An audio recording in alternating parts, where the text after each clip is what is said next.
Sounds good. Welcome to episode 4, lesson 4 of nanoeconomics. Make sure everything's correct on that note. And so I really what I want to do is start focusing on kind of evolving the process over time, evolving the structure of this stream, because I really don't want it to be just another class period where a lecture is presented. And I don't necessarily want to overshoot the landing in terms of what is needed in terms of tutoring support. And I also know that the format of doing something like this live on Twitch for free, as opposed to my standard format, which is kind of reserved hour by hour with students who are specifically wanting that full attention. I think it's going to take a little bit of time to get into the swing of things. I think as people get adjusted to online tutoring, there will be a lot more opportunity to kind of grow and evolve the stream.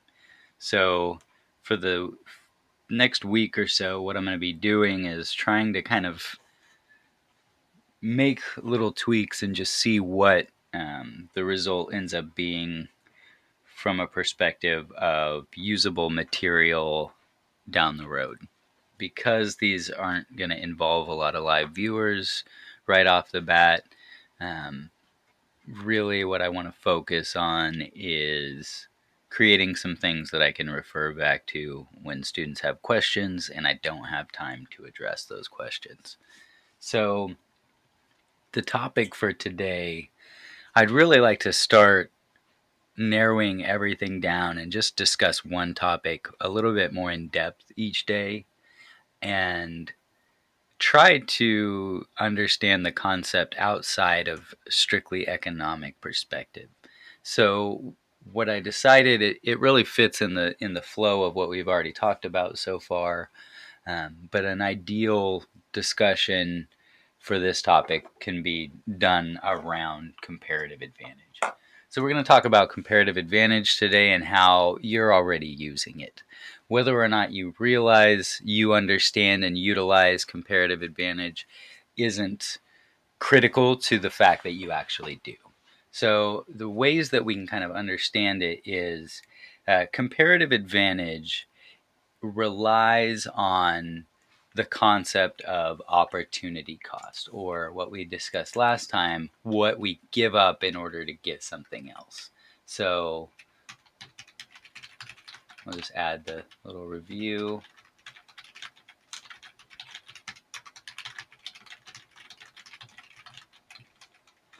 And I'm going to say just get or do something else, because a big element of opportunity cost in a practical sense is time. No matter how wealthy you may be, you'll never get more than 24 hours in your day. And so that's the kind of great equalizer in terms of opportunity cost, and something that no matter who you are, you'll have to pay opportunity cost for the decisions that you make. In everyday life, comparative advantage is something that you're going to naturally utilize in school. If you're picking members of a group project, you are looking based on their contributions, their individual and specific contributions to the group. And you're going to try to maybe assign people or guide the team into their best fit, or their most efficient usage possible. So if that's a school group project, we're doing that.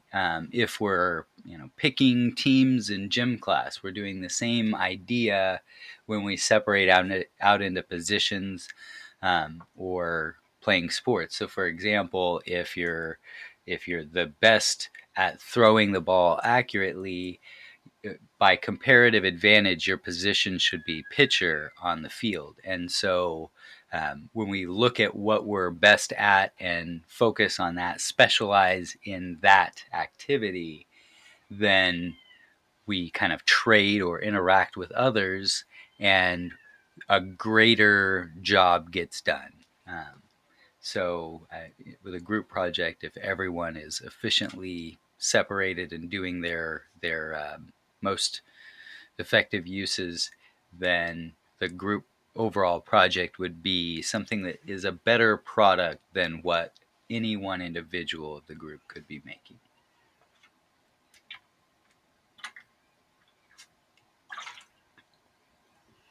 We also use comparative advantage in everyday life at work when we build teams, when we are looking around the building for someone to help us out with a specific task.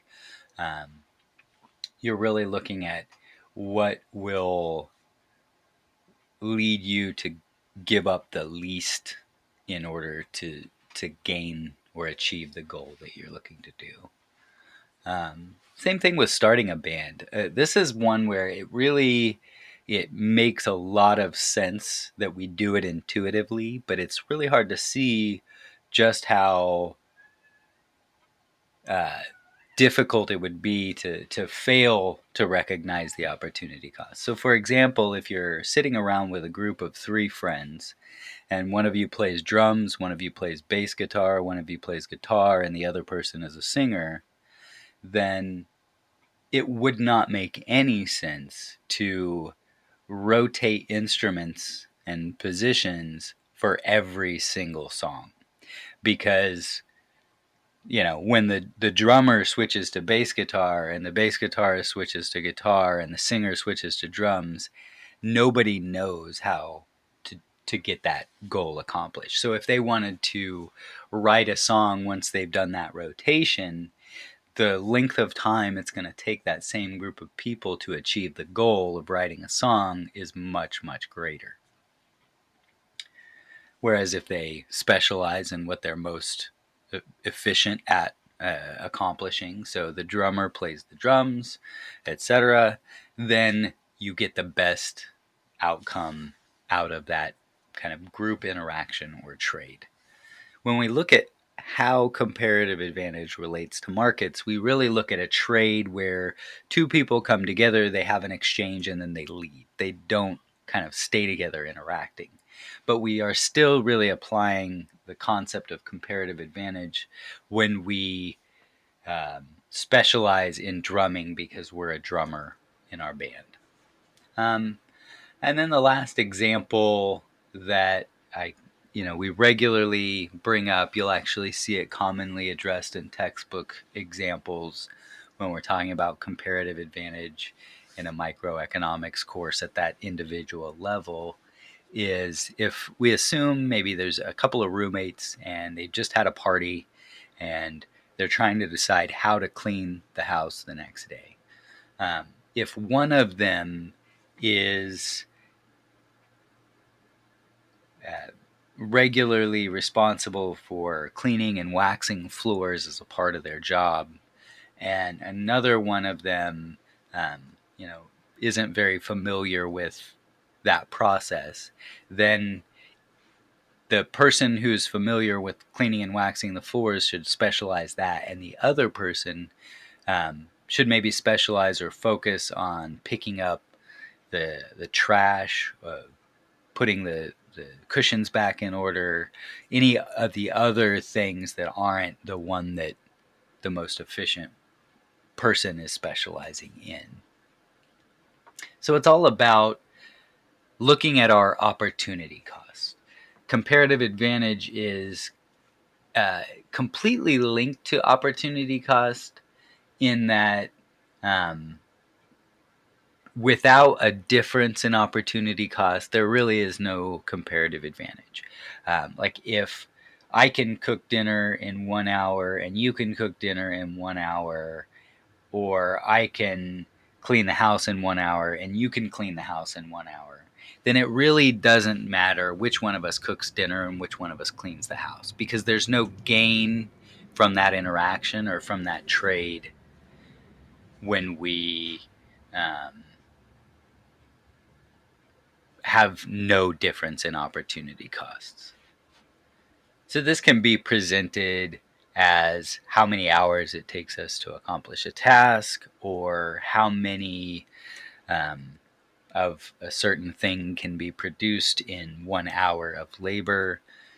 The way that the question is presented might vary, and it might change the way that we're going to look at calculating the differences. But understanding at its core what comparative advantage is focused on, understanding and kind of relating comparative advantage and opportunity cost together as vocabulary is very helpful. When you see comparative advantage, you should be thinking about what is the difference in opportunity cost between these two, because the comparative advantage and that difference in opportunity cost is the basis for gaining from trade and interaction like that.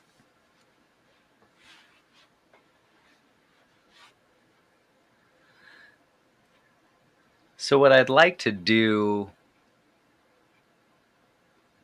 is I'm going to just look at one example that from an AP exam that has a comparative advantage related topic. One of the other things I want to do, I feel like we really need to address the other bit of vocabulary that winds up kind of in close proximity in your chapter. And that is absolute advantage. And absolute advantage means that it can be done either quicker, easier, with less input, with a lower cost overall. So less effort. If someone is twice as good at cooking dinner or twice as good at cleaning the house, they might have the absolute advantage in both tasks. Comparative advantage you could only have in one task, because we're going to look at two people and two tasks, or two countries and two goods that we're producing, and we're going to compare the two and see who has a relative advantage in one over the other to see who should do what. With absolute advantage, it's possible that one person is actually better at everything.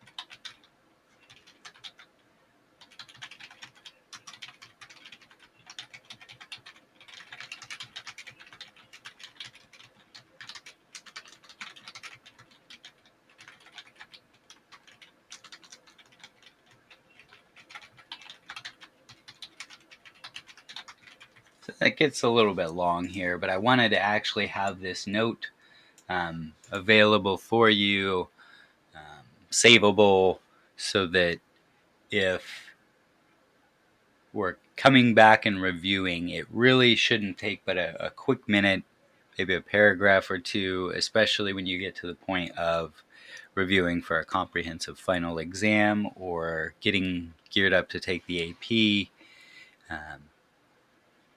Understanding absolute advantage is kind of a stepping stone, but comparative advantage is what is really useful to us as a society, and looking at who should do what and how we get more for everybody when we do what we're best at and then trade based on that specialization and efficiency.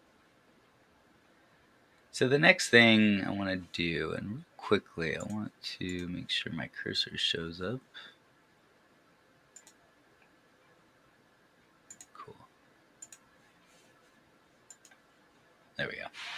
So we're going to look at question number 16 here. So let's just zoom that in.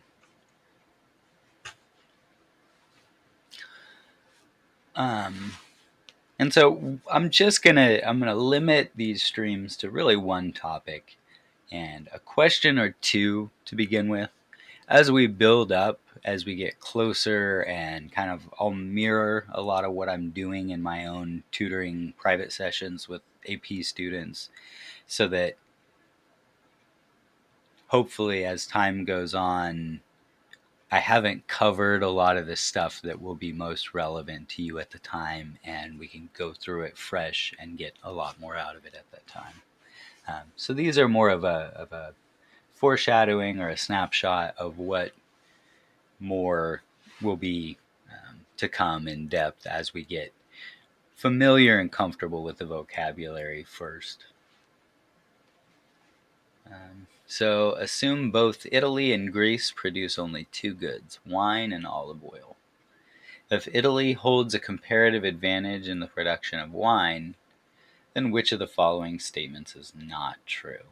So what we can kind of deduce from what it states by Italy holds a comparative advantage in the production of wine, it means that Italy should produce the wine, and therefore by comparative advantage, Greece should produce the olive oil. There's nothing given to us about absolute advantage here, because it would have to state explicitly in some way, either through kind of a table with some numbers or part of the question stating it, something about absolute advantage. So my indication off the bat, my inclination is to jump to A. But one thing that's always helpful with especially AP and while you're studying is to really look at all the other choices and consider what would make those correct answers. So let's look at B first and say, if Greece holds a comparative advantage in the production of olive oil and Italy holds a comparative advantage in the production of wine, that would fit. That makes sense, because again, comparative advantage is one has comparative advantage in one and one has comparative advantage in the other, and that's kind of always the case unless you're not really going to be presented questions where that's not the case, because having no difference in opportunity cost makes for a simple, boring question about why we shouldn't do something. So B would be true. We can believe that just by the fact that it says Italy holds a comparative advantage in the production of wine. For C, Italy's opportunity cost of producing one additional unit of wine is lower than Greece's. And that really is just another way of saying Italy has a comparative advantage in the production of wine.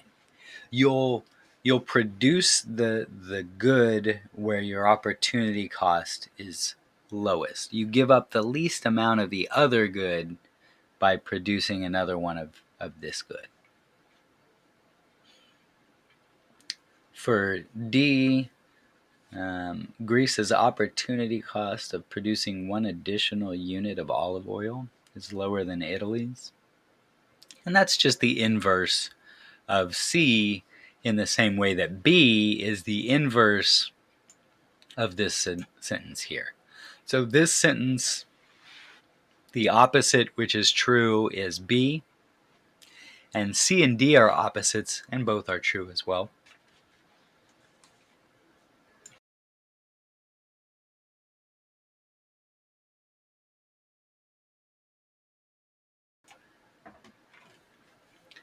And then E, if trade is open between them, these countries have an incentive to trade. So when we say incentive to trade, what we mean is that there's a potential to gain something.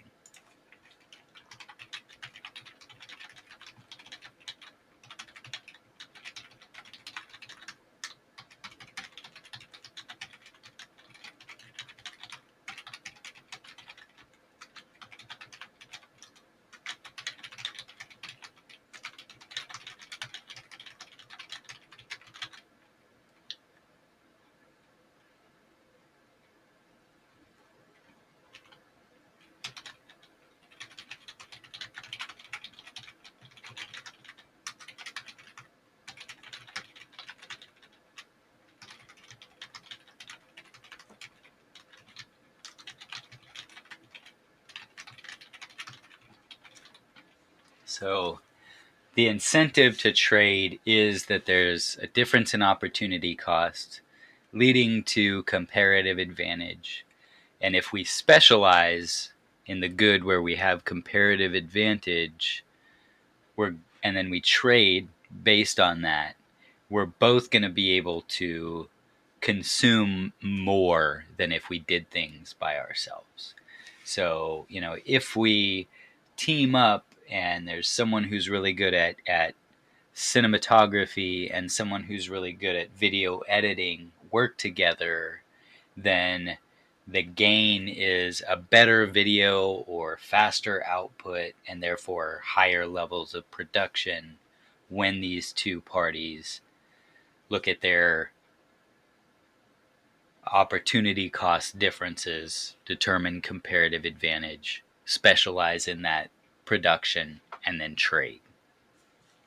So if it is open to trade, they're going to gain from trade. If they do so, therefore, they have an incentive. Which leads us back to A. And here's one key thing that can sometimes help you, but don't rely on it. It's just as you study the topic more and more, you're going to notice a little bit of a trend in terms of what an economist is less likely to say, and terminology that indicates you should look closer because the claim being made needs more support. So when it says Italy must hold an absolute advantage in the production of wine, it's not a giveaway in this question at all. But it is the only, if you notice, it's the only of those five choices that really has like maybe a strong opinion in it, I guess, if you want to look at it that way. So, and then absolute advantage, again, comes from being better at both goods. And we're not told anything about being better at production of both goods. I'm going to do this.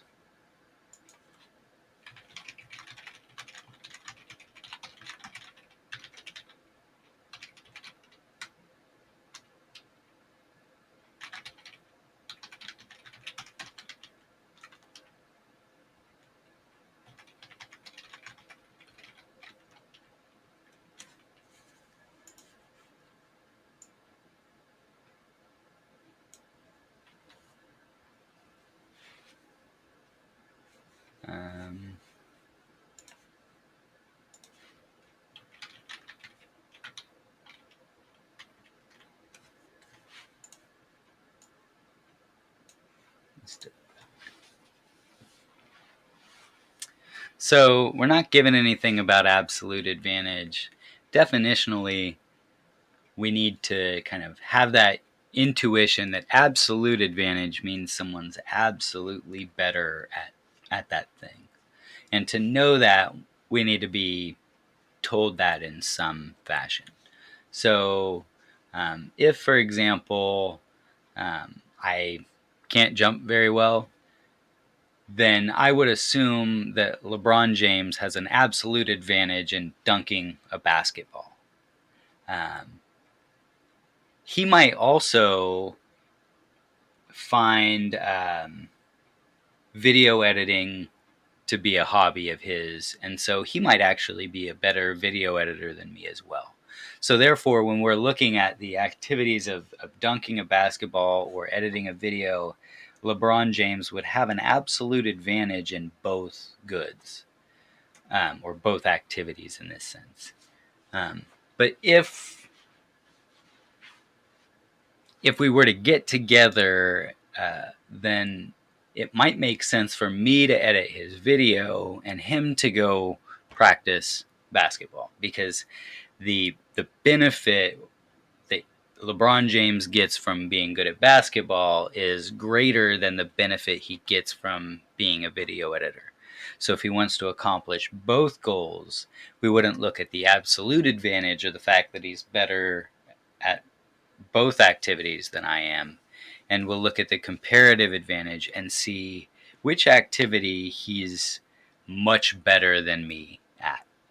And so we would assume he's way better than me at basketball comparatively than the gap between my skills as a video editor and LeBron James's skills as a video editor. I'm not even a video editor, and I'm not a huge basketball fan, so I'm not sure exactly why I pulled those two examples out, but we can kind of always use the real world, even if it's kind of abstract examples like that, and make it fit and help it match the understanding you need in order for it to all click for you. So if you're watching the stream after the fact, if you're tuning in on YouTube, feel free to use those comments or email me at nanoeconomicstv@gmail.com, and I'd be more than happy to craft a walkthrough, an explanation with visuals just like this, and maybe even more in depth and more specific to what you need, because that's really my goal here, is to be helpful to people who otherwise wouldn't necessarily be able to access tutoring services, or might struggle and just not be sure what questions to ask. So it's kind of harder to justify hiring someone to teach you when you're not sure exactly what you want them to teach you. But here we can kind of find out together, and as we cover topics, as your class gets to that point, I'd be more than happy to kind of start tailoring everything to what people who are viewing and tuning in would want me to address. So I think what I'm going to do,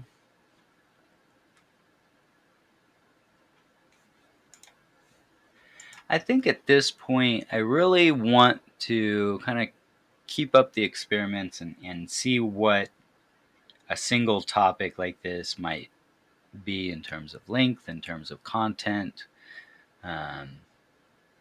I think that in the future, I'm definitely going to try to work up a little bit more of a visual note board in advance, because I can kind of do stuff like this to move it away, but I'd rather discuss everything and have it laid out in advance than work from kind of an outline and end up maybe going off topic or rambling on a little bit too much. So I'm learning as much as you may be, but kind of grow as we go. So thank you again for listening. This has been lesson 4, Comparative Advantage in Everyday Life.